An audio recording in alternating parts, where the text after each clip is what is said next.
السلام عليكم ورحمة الله وبركاته. بسم الله الرحمن الرحيم. الحمد لله نحمده ونستعينه ونستغفره ونؤمن به ونتوكل عليه ونعوذ بالله من شرور أنفسنا ومن سيئات أعمالنا من يهده الله فلا مضل له ومن يضلله فلا هادي له ونشهد أن لا إله إلا الله وحده لا شريك له ونشهد أن سيدنا وحبيبنا ونبينا مولانا محمدا عبده ورسوله صلى الله تبارك وتعالى عليه وسلم. أما بعد فأعوذ بالله من الشيطان الرجيم. بسم الله الرحمن الرحيم. ولله الأسماء الحسنى فادعوه بها. وقال الله سبحانه وتعالى هو الله الذي لا إله إلا هو عالم الغيب والشهادة هو الرحمن الرحيم. هو الله الذي لا إله إلا هو الملك القدوس السلام المؤمن المهيمن العزيز الجبار المتكبر سبحان الله عما يشركون. صدق الله العظيم. قابل احترام بزرگ و دوستو، اللہ تعالیٰ کے اسماء اور اس کے صفات میں، اللہ تعالیٰ کے خوبصورت ناموں میں اللہ کا ایک نام ہے الوہاب جل جلالہ. اس کائنات کے اندر کوئی انسان یہ دعویٰ نہیں کر سکتا کہ مجھے کسی کی حاجت نہیں ہے. حاجتیں اور ضرورتیں ہر ایک کے ساتھ لگی ہوئی ہیں. حاجتوں اور ضرورتوں کے موقع پر اللہ سے امید لگائیں، اللہ سے مانگیں. یہ ایمان کا تقاضا ہے. الوہاب اس ذات کو کہتے ہیں جو بے پناہ عطا کرنے والا ہو. الوہاب اس ذات کو کہتے ہیں جو نعمتوں کے عطا کرنے میں اپنے کرم کا، اپنے فضل کا، اپنی سخاوت کا مظاہرہ کرے. الوہاب اس ذات کو کہا جاتا ہے جو بے غرض ہو کر اپنے بندوں کی مدد کرے. انسان کا مزاج ہے کہ جب کوئی کسی کی مدد کرتا ہے تو اس کی کوئی غرض چھپی ہوئی ہوتی ہے، لیکن الوہاب اللہ تعالیٰ کی ذات ہے. بے غرض ہو کر اللہ تعالیٰ اپنے بندوں کی مدد کرتا ہے. جو کچھ ہمارے پاس ہے وہ اللہ کی عطا ہے. الوہاب ہبہ سے ہے. ہبہ کہتے ہیں تحفے کو، ہدیے کو، گفٹ کو. بغیر کسی معاوضے کے، بغیر کسی استحقاق کے جو چیز ہمیں ملی ہے وہ ہبہ ہے. بغیر کسی معاوضے کے، بغیر کسی استحقاق کے. اب ہم اپنی ذاتی زندگی کو غور کریں. ہماری زندگی اللہ کی طرف سے ایک ہبہ ہے. اللہ تعالیٰ پر کوئی حق نہیں تھا کہ وہ ہمیں پیدا کرے. اس نے ہمیں پیدا فرمایا اور اللہ تعالیٰ نے ہمیں صحت مند بنایا. یہ اس کا ہبہ ہے. یہ صرف اس کی شان وہابیت ہے. سر سے لے کر پیر تک اللہ تعالیٰ نے ہمیں نعمتوں سے نوازا ہے. دنیا میں آنے کے بعد ایک انسان کو جس چیز کی ضرورت پڑتی ہے وہ ساری نعمتیں بغیر کسی معاوضے کے، بغیر کسی استحقاق کے، چاہے پانی کی ہو، چاہے ہوا کی ہو، چاہے رزق کی ہو، چاہے کپڑوں کی ہو. اللہ تعالیٰ کی صفت وہابیت کا یہ اثر ہے کہ اللہ تعالیٰ اپنے بندوں کو اور اپنی مخلوق کو بغیر مانگے اپنے کرم سے، اپنے فضل سے عطا فرما رہے، کیونکہ وہ وہاب ہے. قرآن پاک میں اللہ تعالیٰ نے فرمایا وَمَا بِكُم مِّن نِّعْمَةٍ فَمِنَ اللَّهِ. جو کچھ تمہارے پاس نعمتیں جس شکل میں بھی ہیں، فَمِنَ اللَّهِ، یہ اللہ کی طرف سے ہیں. اور ایک جگہ فرمایا وَإِن تَعُدُّوا نِعْمَةَ اللَّهِ لَا تُحْصُوهَا. اللہ تعالیٰ کی نعمتیں ہر انسان کے ساتھ اتنی ہیں کہ اس کو گننا چاہے شمار کرنا چاہے تو اس کو شمار نہیں کر سکتا۔ اللہ تعالیٰ اپنی ایک ایک نعمت کو اس شان سے دے رہے ہیں کہ اس ایک نعمت کے اندر ہزاروں نعمتیں ہیں۔ کثیر العطا، کثیر الہبہ، بہت زیادہ عطا کرنے والا، الوہاب، بغیر مانگے دینے والا، مانگنے پر بھی دینے والا، بغیر مانگے بھی دینے والی ذات الوہاب ہے۔ ضرورت ہو ضرورت کے مطابق دینا، اور امید سے بڑھ کر دینا، دینے کے لیے مانگنے کا انتظار نہ کرنا، اور دیتے ہوئے بغیر کسی غرض کے دینا، یہ الوہاب ہے۔ ایسے دینے والے کو الوہاب کہا جاتا ہے۔ جب بندہ اللہ تعالیٰ سے سوال کرتا ہے تو اللہ اپنے خزانوں سے اسے دیتے ہیں، اس کے خزانے لامحدود ہیں۔ الوہاب اس ذات کو کہتے ہیں کہ جب وہ انسانوں کو اور اپنی مخلوق کو اور اپنے بندوں کو عطا کرے تو اس کو اس کے خزانے میں کم ہونے کا کوئی خوف نہ ہو۔ اللہ بڑا ہے، اس کے خزانے بڑے ہیں، اس کے خزانے لامحدود ہیں۔ ہر ایک کو، حضرات انبیاء علیہ السلام، حضرات صحابہ، حضرات اولیاء، اپنے ماننے والوں کو، نافرمانوں کو، سب کو دینے والا الوہاب، اور جو دے رہا ہے بطور ہدیے کے، بطور ہبہ کے دینے والا، اسی لیے اس کو الوہاب کہتے ہیں۔ اللہ تعالیٰ نے قرآن پاک میں اپنی شان وہابیت کی مثالیں اللہ نے بیان فرمائی تاکہ بندہ اللہ کی شان وہابیت کا یقین اپنے اندر پیدا کر کے اپنی ایک ایک حاجت، اپنی ایک ایک ضرورت میں اللہ کی طرف رجوع ہو۔ جیسے مشہور واقعہ ہے حضرت زکریا علیہ السلام کا سورہ مریم میں، سورۃ آل عمران میں، حضرت مریم جب حضرت زکریا علیہ السلام کی کفالت میں تھی، ان کی نگرانی اور ذمہ داری میں تھی، تو ایک مرتبہ کا واقعہ ہے کہ حضرت زکریا علیہ السلام حضرت مریم کے کمرے میں داخل ہوئے، دیکھیں تو صحیح کر کیا رہی ہیں۔ تو اس موقع پر اللہ تعالیٰ نے قرآن پاک میں اس واقعے کو تفصیل سے بیان فرمایا، اور اس واقعے کو ذکر فرمایا کہ جب حضرت زکریا حضرت مریم کے کمرے میں داخل ہوئے تو وہاں پر انہوں نے دیکھا کہ وہاں پر بغیر موسم کے پھل آئے ہوئے ہیں۔ تو فوراً حضرت زکریا علیہ السلام نے پوچھا، مریم انا لکی ھذا، یہ پھل کہاں سے آئے؟ تو حضرت مریم نے جواب دیا، قالت هو من عند اللہ، یہ اللہ کے خزانے میں سے ہیں، اور اللہ تعالیٰ جسے چاہتا ہے بے حساب دیتا ہے۔ یہ واقعہ ہے قرآن پاک کے اندر۔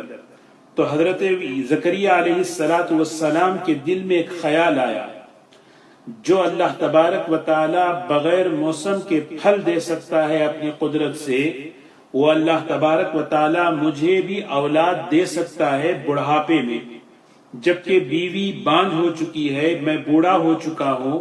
اور اسی موقع پر ہنالک دعا زکریا ربہ، اسی موقع پر حضرت زکریا علیہ السلام نے اپنے پروردگار کو پکارا، یعنی دعا فرمائی، اور چپکے چپکے اذ نادا ربہ دعاء خفیہ، خفیہ کہتے ہیں دھیرے دھیرے، میرے اور اللہ کے درمیان اس دعا کو، یعنی چپکے سے اللہ کو پکارا، اور اس میں فرمایا کہ ربی ہب لی من لدنک ذریۃ طیبہ، ربی ہب لی، یہاں بھی اسی لفظ کو ذکر فرمایا، ہب لی، اے اللہ مجھے عطا فرمائیے اپنے خزانے سے نیک پاک صاف اولاد۔ تین دعائیں حضرت زکریا علیہ السلام نے مانگی، ایک تو اولاد کی دعا مانگی، دوسرا دیندار اولاد کی دعا مانگی، اور تیسری دعا ایسی اولاد جو تیری پسندیدہ ہو، جو تجھے پسند آ جائے، ایسا کام کرے کہ جو تو پسند کر لے۔ اللہ تعالیٰ کی شان وہابیت دیکھیں، قرآن پاک میں اللہ نے اس کا جواب، ہب لی کا جواب اللہ نے دیا، وَوَهَبْنَا لَهُ يَحْيَا وَأَصْلَحْنَا لَهُ زَوْجَهُ، انہم کانوا یسارعون فی الخیرات ویدعوننا رغبا ورہبا وکانوا لنا خاشعین۔ سورہ انبیاء، سورہ مریم، سورہ آل عمران کی روشنی میں اگر ہم اس واقعے کو جمع کریں تو یہ مفسرین نے لکھا ہے کہ حضرت زکریا علیہ السلام نے اللہ تعالیٰ سے 3 دعائیں مانگی اولاد کے سلسلے میں، اور اللہ تبارک و تعالیٰ نے اس کے جواب میں 9 بشارتیں، 9 باتیں اللہ نے عطا فرمائی۔ 3 تو وہی تھیں جو حضرت زکریا علیہ السلام نے اللہ سے مانگا، اور بقیہ اللہ تعالیٰ نے انہیں کیا عطا فرمایا، اسی کو کہتے ہیں شان وہابیت، بندے کو بطور ہدیہ کے، بطور ہبہ کے، اپنے کرم سے، اپنے فضل سے عطا کرنے والی ذات۔ چوتھی بات کیا تھی؟ ایک تو دین، دوسرا تیری مرضی پر چلنے والا، اور تیسرا عالم باعمل بن جائے۔ اللہ تعالیٰ نے جو نبوت کا علم مجھے عطا فرمایا، وہ نبوت کا علم آگے چلے۔ تو حضرت زکریا علیہ السلام کی دعا پر چوتھی بات، وَحَنَانًا مِن لَدُنَّا وَزَكَاةً وَكَانَ تَقِيًّا وَبَرًّا بِوَالِدَيْهِ وَلَمْ يَكُنْ جَبَّارًا عَصِيًّا۔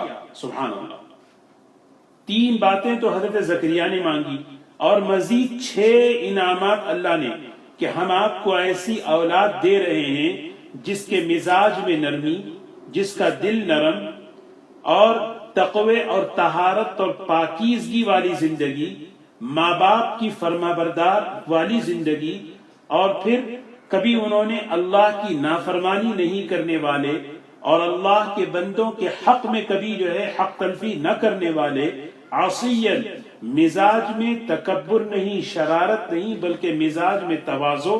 یہ اللہ تعالیٰ نے حضرت زکریا علیہ السلام کو یہ اولاد عطا فرمائی، سیداً وحصوراً، کہ سردار بنایا، اور وحصور، اور نیک کاموں میں بہت ایکٹیو رہنے والے۔ ہاں، یہ اللہ تعالیٰ کی شان وہابیت ہے جس کو اللہ تعالیٰ نے قرآن پاک میں ذکر فرمایا، کہ جب بندہ اللہ سے مانگتا ہے، اللہ سے سوال کرتا ہے، اللہ تبارک و تعالیٰ اس کو اس کی مانگنے سے زیادہ عطا فرمانے والے ہیں۔ انبیاء علیہ السلام کی مبارک سیرت میں دیکھیں، حضرت ابراہیم علیہ السلام کی مبارک زندگی، انہوں نے بھی اللہ سے یہی دعا مانگی، ربی ہب لی من الصالحین، ربی ہب لی، وہی صفت وہاب کا اثر۔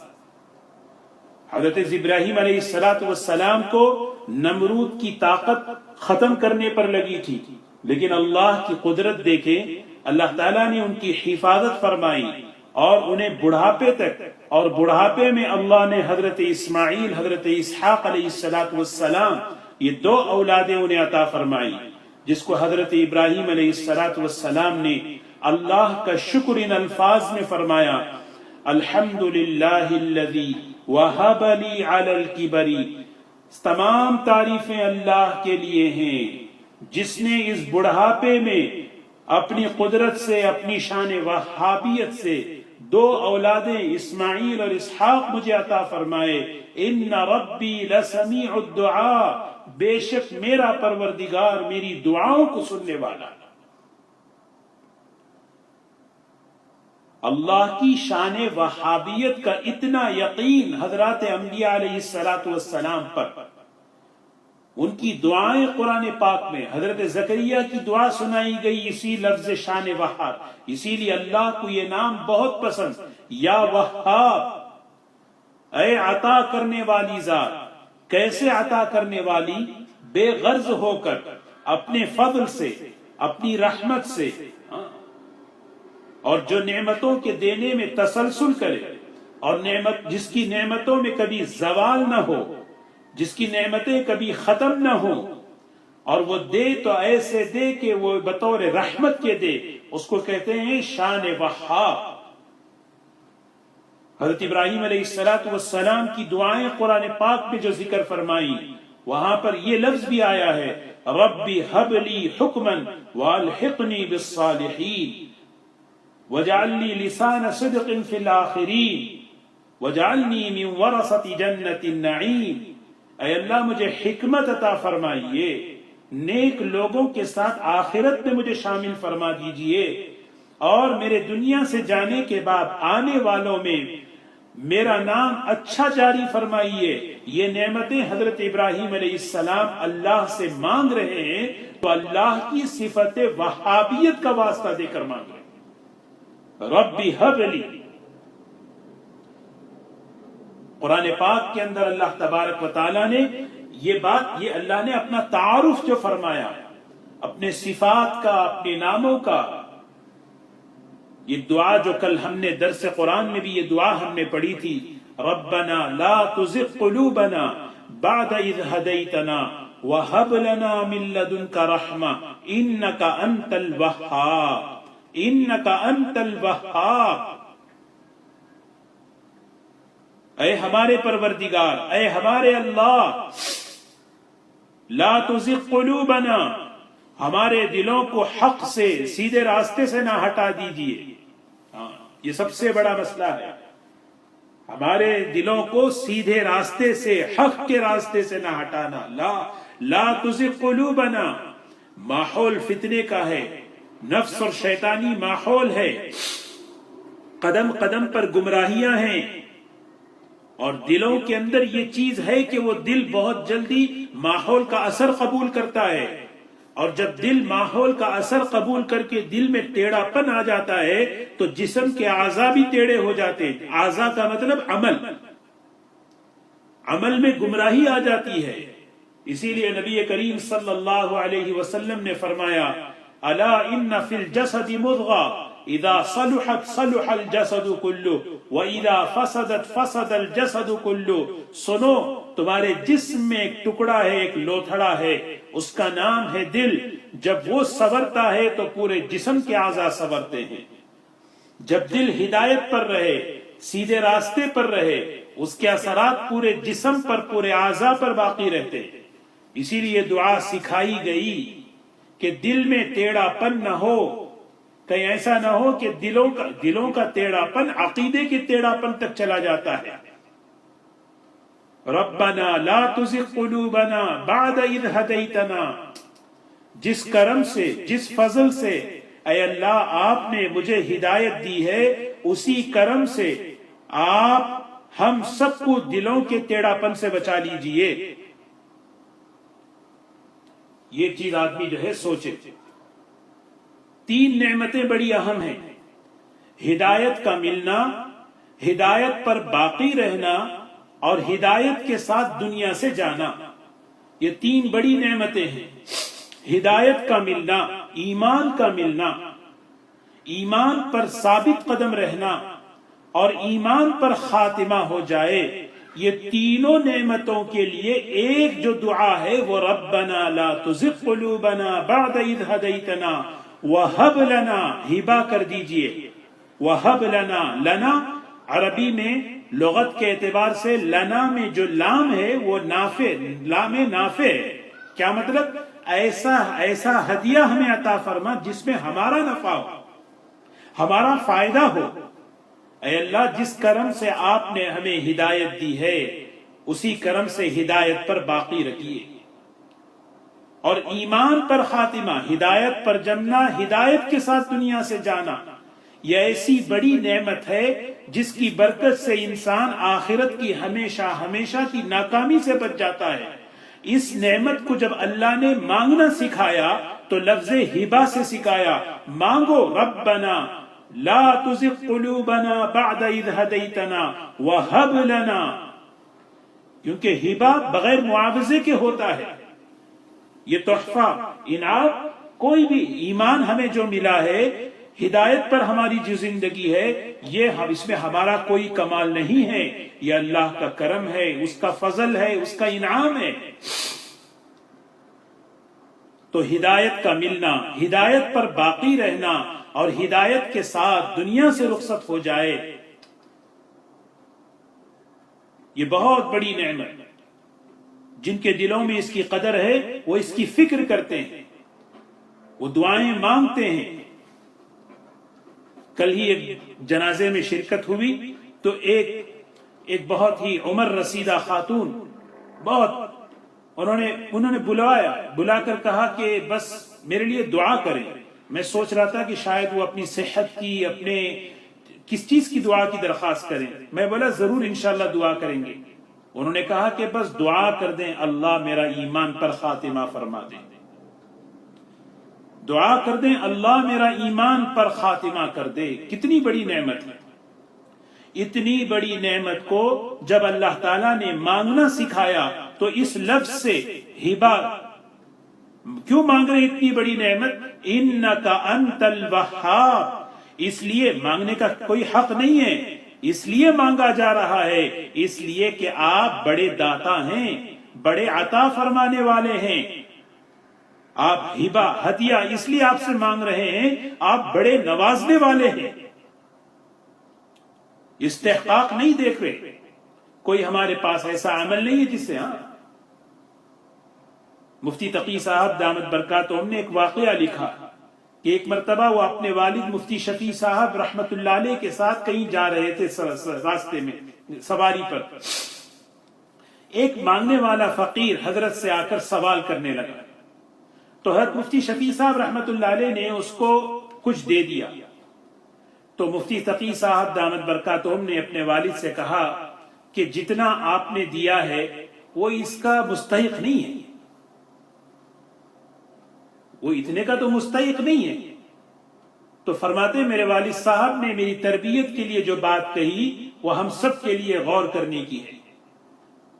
کرنے لگے، فرمایا دیکھو اگر اللہ تعالیٰ بھی ہم یہ سوچے ہمارے پاس جو کچھ ہے کیا میں اس کا مستحق ہوں؟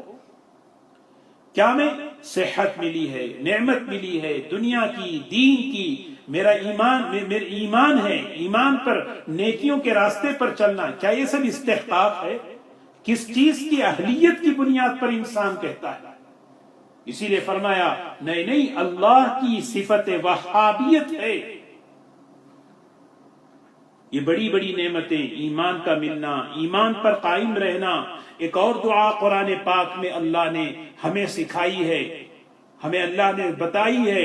اللہ کے نیک بندوں کی صفات وہ کیا مانگتے ہیں کہ ان کی اولاد ان کی آنکھوں کی ٹھنڈک بنے، ان کے گھر والے ان کی آنکھوں کی ٹھنڈک بنے. ربنا ہب لنا من ازواجنا. یہاں بھی اللہ تعالیٰ بڑی بڑی نعمتوں کو جب دینے کا ذکر فرماتے ہیں اپنی شان وہابیت کا ذکر فرماتے ہیں. اسی لیے علماء نے لکھا ہے بڑی عجیب بات، عربی میں دینے کے لیے 3 لفظ ہیں. ایک ہے اعطا، ایک ہے عطا، ایک ہے ہبہ. اور تینوں میں فرق بتایا ہے. عطا دینا، ایسا دینا کہ واپس لینے کا امکان ہو، جسے تؤتی الملک من تشاء، جسے چاہتا ہے اللہ بادشاہت دے دیتا ہے. یہ دینا ایسا ہے کہ واپس لینے کا امکان ہے اور لیتے ہیں اللہ تعالیٰ، اس کو کہتے ہیں عطا. ایک ہے اعطینا، اعطینا کہتے ہیں دے دینا، ایسا دینا کہ واپسی کا امکان نہیں ہے، اس کو کہتے ہیں اعطا. اور ایک ہے وہب، ہبہ، وہاب، ایسا دینا کہ لینے والے کو اس چیز کا تصور بھی نہ ہو، ایسی چیز دے دے. تصور سے اوپر کی چیز جب انسان کو ملتی ہے تو انسان کی خوشی کی انتہا نہیں رہتی. اس کے لیے اللہ تعالیٰ نے جو لفظ فرمایا ہے وہ ہے وہب، وہاب. اللہ نے حضرت ابراہیم علیہ السلام نے اللہ سے دعا جو مانگی، ربی حب لی فرمایا، یہ نہیں فرمایا ربی اعطنی. اے اللہ مجھے آپ ایسی اولاد عطا فرمائیے جو میرے تصور سے بالا تر ہو، من الصالحین، نیک اولاد. تو حضرت ابراہیم علیہ السلام کی اس دعا کو اللہ نے قبول فرمایا، اور قبول فرما کر فرمایا کہ ایسی اولاد ہم تمہیں عطا فرماتے ہیں. فبشرناہ بغلام حلیم. اللہ اکبر. اللہ تعالی ہمیں اللہ کی صفت شان وہابیت کا یقین ہمارے دلوں میں پیدا فرمائے. اس شان وہابیت کا یہ تقاضا ہے کہ ہم اپنی حاجتوں میں، اپنی ضرورتوں میں ہم اللہ کی طرف رجوع ہوں، اللہ سے مانگیں، اللہ کے سامنے اپنی ہر حاجت کو پیش کریں، اور دلوں کے اندر یہ یقین پیدا ہو دینے والی ذات تو اللہ کی ہے. میرے پاس جو کچھ ہے وہ اللہ نے اپنے فضل سے اپنے کرم سے عطا فرمایا۔ اللہ اپنے بندوں کو اچھے حالات سے بھی انعام دیتے ہیں، ناگوار حالات سے بھی اللہ انعام دیتے ہیں۔ دینے والا اللہ ہے، وہاب اللہ ہے۔ حضرت ابو بکر رضی اللہ تعالی عنہ کی ایک دعا عرض کر کے اپنی بات ختم کروں۔ حضرت ابو بکر رضی اللہ تعالی عنہ کی دعاؤں میں ہے اللہم حب لی ایمانا ویقینا ومعافاتا ونیتا، سبحان اللہ، اے اللہ مجھے عطا فرمائے، یہاں بھی حب لی، اے اللہ مجھے عطا فرمائیے، مجھے دے دیجئے ایمان دیجئے، یقین دیجئے، عافیت دیجئے اور سچی نیت دیجئے۔ دیکھیں نا، چار باتیں حضرت ابو بکر رضی اللہ تعالیٰ عنہ مانگ رہے ہیں، اور مانگتے ہوئے اے اللہ اللہم حب لی ایمانا ویقینا ومعافاتا ونیتا۔ نبی کریم صلی اللہ علیہ وسلم کی حدیث ہے، حضرت سلمہ ابن اکوع رضی اللہ تعالیٰ عنہ فرماتے ہیں میں نے حضور اکرم صلی اللہ علیہ وسلم سے بارہا سنا، جب بھی آپ دعا فرماتے دعا سے پہلے یہ کہتے سبحان ربی الاعلی العلی الوہاب، سبحان ربی الاعلی العلی الوہاب، یعنی اللہ کی جو صفات، اے اللہ تو پاک ہے، تو بلند ہے، تو بہت ہی بلند مرتبے والا ہے، اور عطا کرنے والا، ایسا عطا کرنے والا کہ جس کے خزانے میں کوئی کمی نہیں، بن مانگے دینے والا، امید سے بڑھ کر دینے والا، بغیر کسی معاوضے کے دینے والا، نعمتوں کے عطا کرنے میں سخاوت کا، کرم کا مظاہرہ کرنے والا، یہ وہ ذات ہے۔ اللہ کی صفت شان وہابیت ہے۔ اللہ ہمیں اس کا یقین نصیب فرمائے، اللہ سے تعلق، اللہ کی صفات سے تعلق ہمیں نصیب فرمائے۔ وآخر دعوانا الحمدللہ رب العالمین۔ دعاؤں کی درخواست آئی ہے۔